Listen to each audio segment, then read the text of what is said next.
I know that there are some kind of design features that we think makes Humble really special. You want to talk about that for a minute? Yeah. So when I got to the company here, I was kind of like given the vision of Humble. And, coming from a DeFi background, I understood how difficult it is sometimes to get up to speed on how these platforms work. And for a lot of people, for a beginner to try and come and interact on a platform, it's very difficult.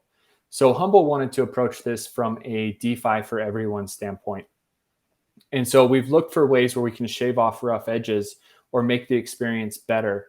And we benefit from being kind of second mover, so to speak, where the existing DeFi world, we've been able to see how much has exploded on Solana and Ethereum and other chains, and take some of those learnings and apply them into Humble. And really specifically, we saw the success of the Sushi Master Chef staking contract.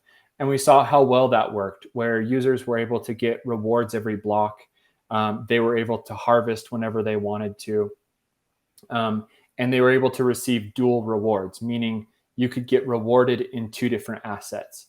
And so our developers rebuilt that same functionality on Algorand using Reach. And we were able to implement that. And we've had a lot of really good feedback from our users. They really love being able to get rewarded after every 3.4 seconds or whatever the block time is right now. And Who wouldn't? yeah, exactly. And I think even your son got in on it too. That's right. That's right.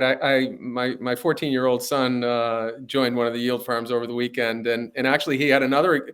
When we think about the design features, there's an experience design feature that Humble has committed to, which is, I believe Humble is the first DeFi product to offer live customer support. Am I getting that right? Yeah. When we surveyed the marketplace, we didn't see anywhere that had live customer support. Yeah, amazing. And how's that going? Like, what are people's response to that? It's been I can tell you, amazing. I can tell you what my son's response was. He's walking me through, and he said, "I hit a little snag here, but I just asked the question, and Michelle got right back to me. It was super helpful, and it was easy to figure out." So that's sort of the experience of the 14-year-old. And that's exactly, I think, like, we put Michelle, we named her, and we put her picture on the homepage because we wanted people to understand that this wasn't just kind of like a robot that was answering them and was going to try and walk them through some sort of like frequently asked questions, but there's a real human behind that, because we understand that, again, these are difficult platforms to navigate through.